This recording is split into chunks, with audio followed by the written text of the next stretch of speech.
As a long day comes to an end, the Chicago Bears go out and get a victory over the Dallas Cowboys. Heading home from ESPN. Been a long day. Did the show at Fox, did the show at ESPN. Now I'm heading home. And I mean, listen, just excitement. This is exactly what you wanted to see from week 1 to week 2 to week 3. Now, you would have liked to see a win in week 1, and you had that opportunity, but you let that one slip away. Week 2, you got clapped. You kind of knew it was going to be a tough environment for you. But what you saw as far as growth from the quarterback position, Caleb Williams right now leading the NFL in touchdowns. Caleb Williams right now 7-1 touchdown to interception ratio. Caleb Williams right now has Rome Odunze leading the NFL in receiving touchdowns. Like, you are seeing the offense that you wanted to see, and it took you cleaning up a lot of the pre-snap penalties, a lot of the pre-snap procedural issues. And listen, at the end of the day, there's always going to be, tough games that you should have won, games that you should have lost.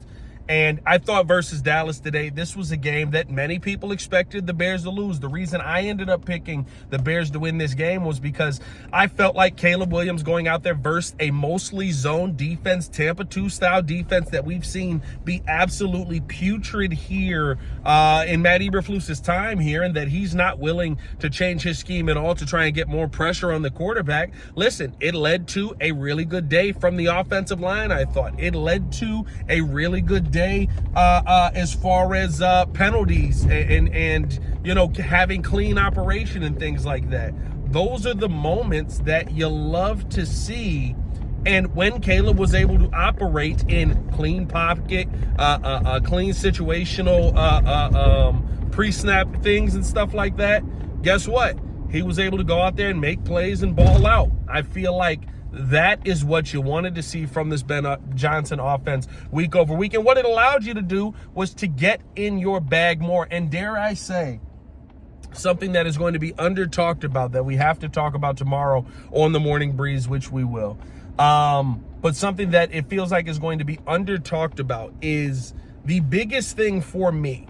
The biggest thing for me with this whole game was you had a head coach who was thinking about the entire game, the entire team, not just the offense and or the defense looking good. Of course, we've had defensive coordinators who really only cared about the defense looking good. We've had offensive coordinators really only cared about the offense looking good. Here's what I'll say to that.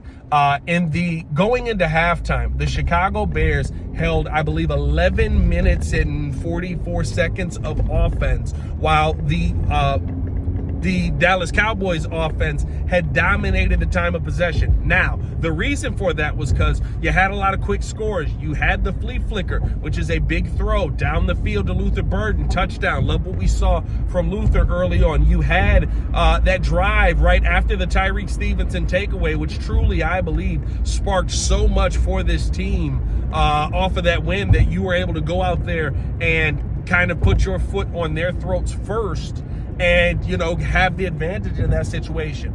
But you were losing the time of possession as far as the offense went. And it's not a bad thing. It's just, listen, we were getting down the field quickly. We were scoring touchdowns. We were getting off of the field. It's what you want to do. But what you had was a defense that was maybe a little bit more gassed going into that second half. And so what does Ben Johnson do? He wants to give them an opportunity to get some rest starting this thing off. We get the ball first. Guess what? 11 straight runs on a 19-play drive that leads you down the field and ends in a touchdown. Caleb Williams isn't doing a ton on that drive. You know what Caleb Williams was doing on that drive? Caleb Williams was like, okay, we're in a 3rd and 4. I need to put us in a position where this is a first down. And he was able to do that time and time and time again. But he did not make a ton of massive throws or massive plays. And you gave that defense an opportunity to get rest.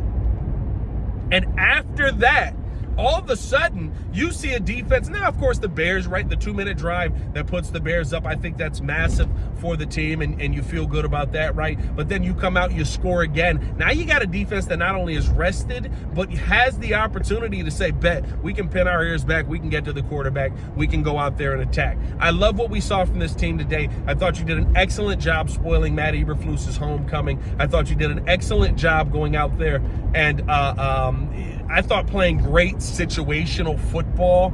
And, you know, if there's a takeaway heading into next week that I feel like, I don't even know if I can say as a gripe, but just as something that I want to see improve, it comes down to the fact that, you know, as much of the injuries that we've talked about, for most of that game, Dak Prescott was pretty comfortable back there in the pocket. It's why he was able to have so much time of possession with the ball. Now, they didn't end in touchdowns. They ended in very bend-don't-break situations where you held them to field goals.